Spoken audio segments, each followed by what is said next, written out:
Robbie O'Brien from O'Brien Guitars. I often use the GluBoost products in my shop when doing finish and repair work, especially when doing repair work on colored finishes. Here's how I mix the GluBoost powdered dyes to get the exact color match that I need for the repair. Just go ahead and add your dye directly to your GluBoost mixing palette, and then go ahead and add your fill and finish.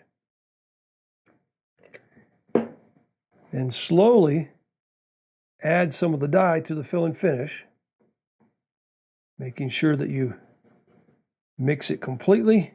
If any of those little granules don't dissolve, go ahead and keep mixing and keep adding the color until you get the color that you want. You can also mix and match colors here to get the desired tint that you want. Remember to mix it thoroughly until it completely dissolves. If you need to add white, add it slowly, a little bit at a time there, and go ahead and mix it. And you can just play with your colors here until you get the desired tint that you want.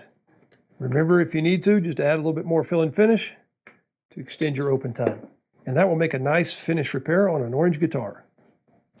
Happy finishing, folks.